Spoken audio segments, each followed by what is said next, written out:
On the evening of May 12th, at the Hargrove Foundation's annual Mother's Day Gala at the Whitmore Hotel in downtown Cincinnati, in front of 214 seated guests, my husband Daniel Hargrove raised his open hand and struck the right side of my face hard enough that the woman seated at table 9 later told police she heard it from across the room. I was holding a glass of sparkling water. It hit the floor. The room went silent the way rooms go silent when something crosses a line that cannot be uncrossed. I stood there with my cheek on fire, thinking one clear thought. He just made this very easy for me. 48 hours later, Daniel Hargrove would be processed at the Hamilton County Justice Center. His mother, Constance Hargrove, would be under investigation by the Ohio Attorney General's Charitable Trust Division. The foundation she had built over 19 years would be suspended pending audit. And I would be sitting at my mother's kitchen table in Dayton, Ohio, eating the lentil soup she had made every Sunday since I was 6 years old, the same soup Constance Hargrove had once described as peasant food at a family dinner, loud enough to be heard by the caterers. But let me go back, because what happened that night did not start at the Whitmore Hotel. It started 4 years earlier. On the afternoon, Daniel Hargrove walked into the accounting firm where I worked and asked me to explain a tax filing I had flagged for his family's company. Welcome to Her Voices, the channel where women do not yell, they act. If you have ever been made to feel small by people who are terrified of how capable you actually are, this story is for you. Drop a comment as you listen and subscribe. We are just getting started. I grew up in a 2-bedroom apartment on Wilmington Avenue in Dayton, Ohio. My mother, Adiz Okafor, came to this country from Nigeria in 1989 with a nursing degree that American hospitals would not recognize and a stubbornness that they eventually had no choice but to respect. She spent 3 years requalifying, working nights at a call center and days in a hospital cafeteria, before she passed her NCLEX on the first attempt at 31 years old. She retired 22 years later as the charge nurse of the cardiac ICU at Miami Valley Hospital. My mother had one phrase she repeated, so often I stopped hearing it the way you stop hearing traffic outside your window. She said it in Igbo and then in English, so I would have no excuse for misunderstanding. Ani wetera aji weterandu. The one who brings the cola nut brings life. What she meant was this: what you carry into a room is what you offer. Carry yourself with precision, and you will never need to carry a weapon. I did not understand what she meant until I was standing in a hotel ballroom with my hand pressed to my cheek. I graduated from the University of Dayton with a degree in accounting and a 3.94 GPA. I passed the CPA exam in 2 sittings. By 28, I was a senior forensic accountant at Caldwell and Marsh, earning $74,000 a year, specializing in charitable trust compliance and nonprofit financial review. My job was to find the numbers that did not want to be found. My supervisor once told me, the most patient person he had ever watched work. I thought the hardest part of my life was behind me. Daniel Hargrove walked into my office on a Tuesday in March, carrying a manila folder and the particular confidence of a man who has never been told no by anyone he respected. He was 34, sandy-haired, the kind of handsome that photographs well and ages poorly. He asked questions. Good ones. He listened to the answers. He took notes on a legal pad and underlined things twice when they mattered. On our 3rd meeting, he asked me to dinner. I said yes because everything he had shown me so far suggested he was worth the yes. 6 months of dinners, long drives on Sunday afternoons, one weekend in Asheville where we argued about politics for 4 hours and both enjoyed it. He proposed in October on the roof of a parking garage in the short north with a ring he had chosen himself, without consulting anyone. The first sign came wrapped in a laugh. Mom will want to meet you before we announce it publicly, he said. He was smiling. I smiled back. Of course, he stopped smiling. I mean before we tell anyone. She needs to prove the timing. I filed that away. Constance Hargrove inserted herself into every decision within 72 hours of the engagement. She chose the venue, the Whitmore Hotel, where she sat on the advisory board. She chose the color palette, the florist, and the rehearsal dinner menu. When I asked for my mother's egusi soup to be included at the welcome dinner, Constance said, with the warmth of someone complimenting the weather, "The caterers really aren't equipped for ethnic cuisines, sweetheart. Daniel looked at his plate. I said nothing. I thought flexibility was the entrance fee to belonging. I was wrong. It was just the first installment. The Hargrove family money had a specific shape. Gerald Hargrove, Daniel's father, had built a regional freight logistics company and sold it in 2003 for $11.4 million. He died of a stroke 14 months later. Constance became sole trustee of the Gerald Hargrove Family Trust, which held the remaining $8.2 million in assets. Daniel received a monthly distribution of $4,500, which Constance called his ongoing support. His younger brother, Todd, received the same. Both distributions required Constance's signature on a quarterly review form. Both could be suspended at her discretion for what the trust documents described as conduct inconsistent with family values. I was a forensic accountant. I read the trust documents on a Tuesday evening while Daniel slept. I did not tell him I had read them. I just noted that the phrase conduct inconsistent with family values had no legal definition in the document, which meant it meant whatever Constance decided it meant, whenever she decided it. Todd was 31 and worked as the logistics coordinator for the Hargrove Foundation, the charitable organization Constance had founded. Using proceeds from the trust, he lived in a house the trust owned. His salary was paid by the foundation. He had, as far as I could determine, no financial existence that did not originate from his mother. He was not a villain. He was a dependency with a human face. What I did not know yet, what I would not learn until the night before the gala, was that Gerald Hargrove had written a second document 4 months before his stroke. Not a will amendment. A letter. Sealed. Addressed to Daniel, placed inside a safety deposit box at Fifth Third Bank whose key Constance had kept for 20 years. I learned later, much later, that she had known about that letter since the day the bank informed her of its existence. But I would. The first public humiliation was Thanksgiving, our first year of marriage. I brought jollof rice, my mother's recipe, the one with the smoked tomatoes and the bay leaves that had to steep overnight. I carried it in a covered ceramic pot and set it on the Hargrove dining table between the green bean casserole and the glazed ham. Constance lifted the lid.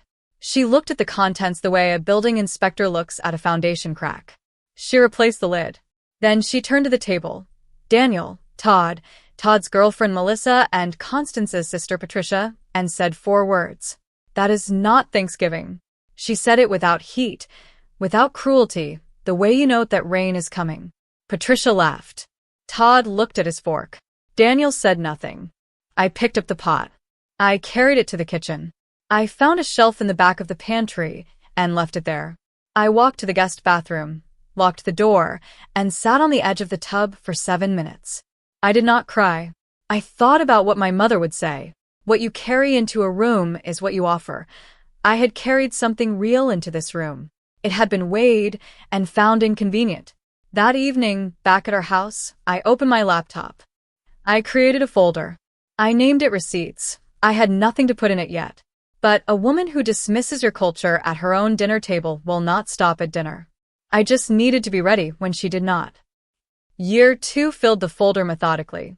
In February, Daniel left his phone on the kitchen counter while he showered. A group notification lit the screen. The chat name, Hargrove Core members. Constance, Daniel, Todd, Patricia. No IDs, my name in sight. He had not told me the chat existed. I photographed the notification. When he came downstairs, I said nothing. 3 weeks later, I had the passcode, his parents' anniversary, 0914, from watching him unlock it at dinner. I waited until he fell asleep. I opened the chat and scrolled back for months. What I found was not dramatic. It was worse than dramatic. It was consistent. Constance describing my cooking as performance food, Todd forwarding a photo of my office Christmas party with the caption "She dressed like that," Daniel contributing a string of laughing emojis and one reply, "She tries, just that. She tries." I screenshotted 31 messages, transferred them to my laptop, saved them in Receipts, put the phone back on the counter with the screen facing down, went to bed. My hands were steady. My breathing was steady. The soup in the pantry was 3 months old by then. Constance had thrown it away the day after Thanksgiving. I had watched from the kitchen doorway and said nothing. In April, Constance appointed me as a volunteer for the Foundation's annual gala. My role: donor data entry, spreadsheet reconciliation, mailing list management. The work you assign someone you want occupied but not informed. I accepted, without hesitation. Spreadsheet reconciliation was, in a professional context, what I did for a living. On a Wednesday evening 6 weeks before the gala, I was updating the donor database from my home laptop. Constance's assistant had emailed me login credentials without a second thought, because why would a daughter-in-law doing clerical work need to be monitored? When I noticed the current year's numbers did not balance. Total donations logged in the system: $412,000. Total donor acknowledgement letters generated: $412,000. Total reported to the State Charitable Trust Registry: $318,000. A $94,000 discrepancy. In my line of work, discrepancies of that size between recorded donations and reported figures have a name. They have a paper trail. And they have a remedy that runs through the Attorney General's office, not a family conversation. I pulled the vendor payment records. The foundation had paid 4 vendors for gala services: catering, florals, audiovisual, and event consultation. The event consultation invoice, $47,000, paid in 4 installments across the year, was issued by a company called GHR Advisory Services. I searched the Ohio Secretary of State Business Registry. GHR Advisory Services had been registered 18 months earlier. The registered agent was Patricia Hargrove, Constance's sister. I compiled a compliance brief. 12 pages. Dates, amounts, vendor registrations, comparison with state filings. I formatted it the way I would format a client deliverable: sourced, annotated, clean. I saved it in receipts. I printed 1 copy and mailed it to my mother in Dayton with a note that read, "Keep this somewhere safe. I will explain when I can, *." She called me that Sunday. I told her everything. She listened without interrupting.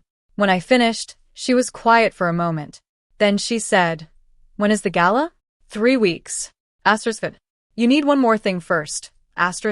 What? You need them to be exactly who they are in a room full of people who will remember it. I drove back to Cincinnati with the windows down. I had everything I needed. I just needed the right room. The week before the gala, I found the room that mattered first. It was 11:40 on a Tuesday night. Daniel was asleep. I was in the kitchen refilling my water glass when I heard Constance's voice through his phone speaker on the counter. He had fallen asleep mid-call. Her voice was clear and unhurried. She'll make a scene, Daniel. She always does when she feels cornered. Let her. That is the point. Everyone will see what I have been telling them for 3 years. A pause. Just do not apologize afterward. That is what ruins it. I stood very still. The refrigerator hummed. I listened to 30 more seconds of the call. Then I set down my water glass, walked to the bedroom doorway, and looked at my husband asleep with his phone on the pillow beside him. He had not fallen asleep mid-call. The phone had been set there deliberately. He knew I was still awake. I went back to the kitchen. I opened my laptop. I typed one final entry in the receipts folder. He knows. He is part of it. I closed the laptop. I thought about calling the whole thing off: the gala, the documentation, everything. I sat with that thought for 4 minutes. Then I remembered something my mother had said the afternoon I told her about the group chat, the emojis, the she tries. She had said it quietly, the way she said things that were not questions. A person who laughs at you in private will apologize in public, if the public is large enough. The gala had 214 guests. That was large enough. They were planning a performance. They did not know I was planning an exit. The Whitmore Hotel ballroom was dressed for spring. Ivory linens, low floral centerpieces in cream and pale green, a projection screen at the front cycling through photographs of the foundation's beneficiary, a pediatric literacy program in Claremont County. It was beautiful.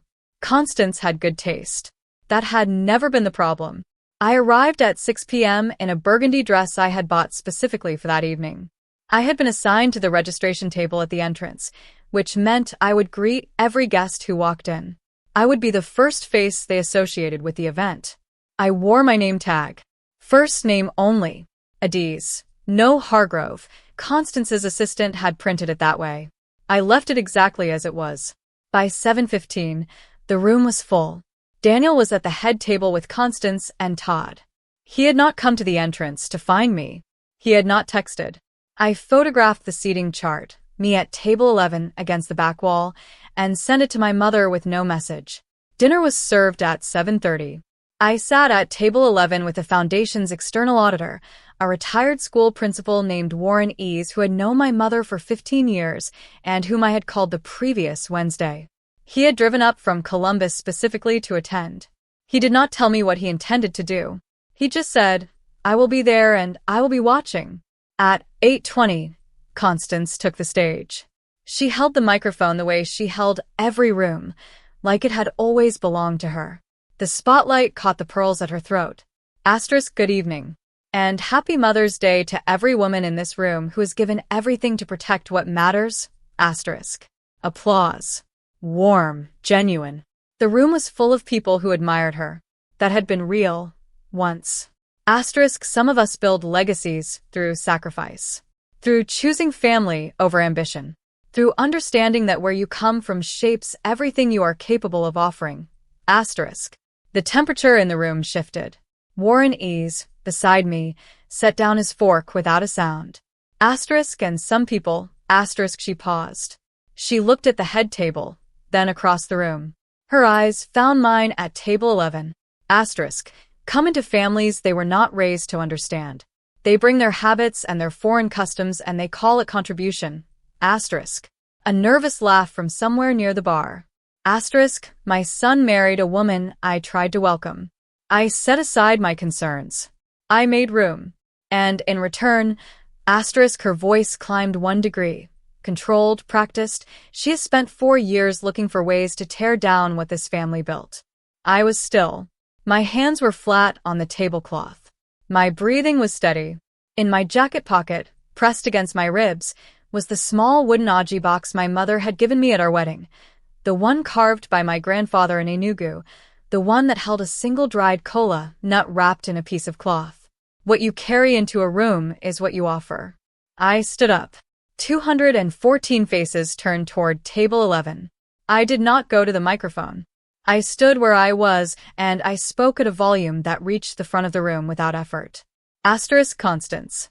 My mother worked nights for 3 years to requalify as a nurse in this country so that she could take care of other people's families. She did not need a foundation with a projected screen to prove it. She just showed up. Every shift. For 22 years. The room was absolutely still. Constance's smile stayed in place for 3 seconds. Then it fractured. How dare you? She started.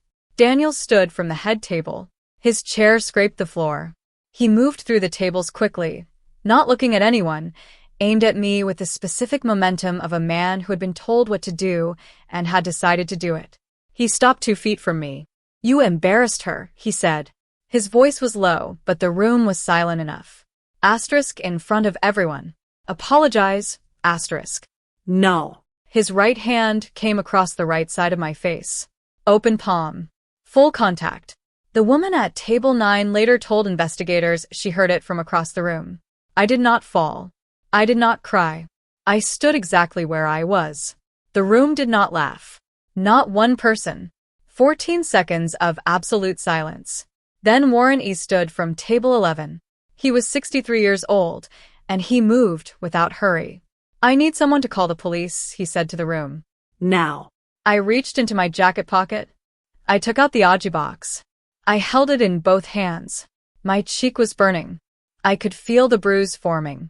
I held the box the way my mother had placed it in my hands at the ceremony, steady, deliberate, present. Constance's voice from the stage. She provoked him. You all saw her. She has been doing this for 4 years, manipulating, Todd stepped forward from the head table. Mom, stop, he said it quietly. He was not defending me. He was afraid. But he said it, and the room heard it. I took out my phone. 8:47 p.m. I opened my contacts. I scrolled to Mama. I press call. 1 ring. Adiz. Mom. Please come. In 33 years, I had never said please to her in that tone. She heard it. Where are you? Asterisk Whitmore Hotel, downtown. The ballroom. Asterisk. Are you hurt? He hit me. 3 seconds of silence. I could hear her breathing. When she spoke again, her voice was flat. Not angry. Decided. Asterisk, do not wash your face. Do not change your clothes. Sit in your car. Lock the doors. I will be there in 52 minutes. Asterisk. She arrived in 49. A dark gray Camry pulled into the hotel parking structure at 9:36 p.m. My mother stepped out in her winter coat over her house dress, reading glasses still pushed up on her forehead, flat shoes she wore around the kitchen. She had come exactly as she was. She walked to my car, tapped twice on the window. I unlocked it. She opened the door, crouched to my level, and held my face in both hands. She looked at the bruise below my right eye for a long time, without speaking. Then she took out her phone and photographed my face from 3 angles. She noted the time. Okay, she said. Here is what we do. She spoke the way she had spoken during every code blue I had ever watched her run. Calm, numbered, no space for anything that wasn't the next step. Asterisk first, I photograph. Done. Second, we go back inside. Not to confront. To collect 3 witness names and have the incident formally acknowledged by hotel security. Third, we go to the police station. Tonight. Asterisk. I don't want to go back in there. You will not be alone this time. She held out her hand. I took it. She pulled me to my feet. She was 61 years old in flat shoes and a house dress. She was the most powerful person in that parking structure. We walked through the hotel lobby. The Foundation's banner was still displayed near the entrance. The ballroom doors were open. The band had resumed playing, tentatively, the way music sounds when a room isn't sure it should be celebrating anymore. Constance saw me first.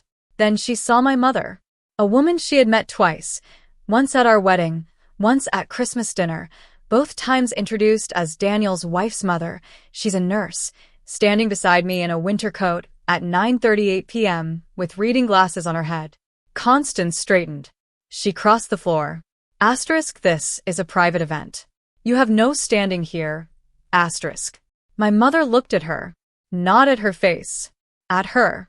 The way she had looked at 1,000 patients who were about to be told something they did not want to hear. Asterisk, my name is Adiz Okafor. I am a registered nurse and I am here because your son struck my daughter in this room in front of 200 people an hour ago. We are filing a police report tonight. Asterisk, she paused. Asterisk, and because I spent 22 years in a cardiac ICU, I know exactly how fast a situation like this one can become something that cannot be undone. So I am going to ask you to step back. Asterisk. The band stopped. Warren Ease appeared at my elbow. Asterisk, I have already called. There is an officer in the lobby. Asterisk. Constance's voice climbed. Asterisk, you are not welcome in this building. Your daughter has been systematically destroying this family since the day she married my son. Asterisk. Battery is not a family matter, my mother said. Quietly. For the room. Asterisk, it is a criminal matter. And I would know. Asterisk. If someone you love needs to hear that sentence, battery is not a family matter, please share this video with them before you watch another minute.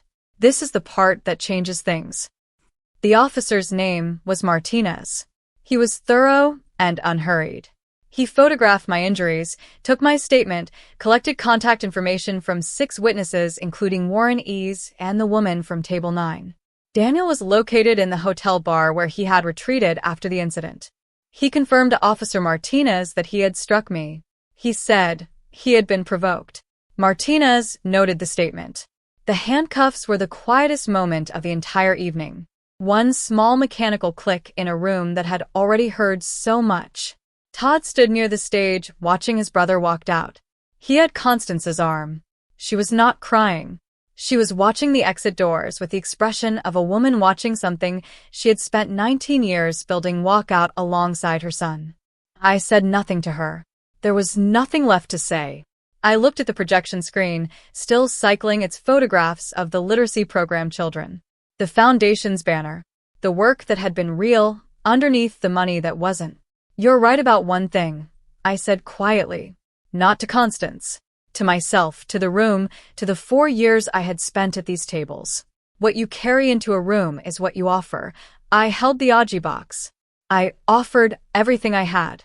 I walked out. I submitted the compliance brief to the Ohio Attorney General's Charitable Trust Division on a Monday morning, 11 days after the gala. It was not revenge. It was the same report I would have filed for any client. When you find a $94,000 discrepancy between recorded donations and state filings, and a vendor payment trail that leads to a shell company registered to the trustee's sister, you file a report. That is the job. The AG's office opened an investigation within 3 weeks. The Hargrove Foundation was placed under independent financial oversight. GHR Advisory Services was found to have received $141,000 in foundation payments over 4 years for services that could not be verified. Constance was not criminally charged. The investigation determined the structure was reckless rather than intentional.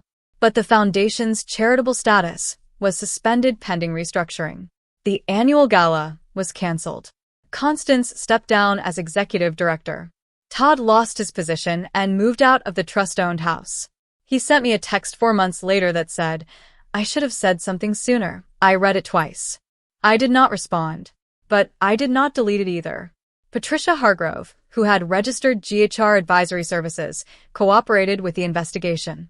Her name appeared in 3 news articles. She did not attend any family events after that, as far as I was aware. Daniel accepted a plea agreement.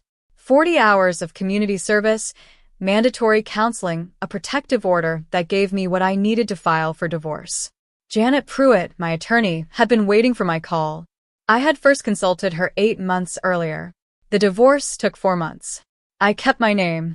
I kept my savings, $31,000, built quietly over 4 years in an account Constance did not know existed.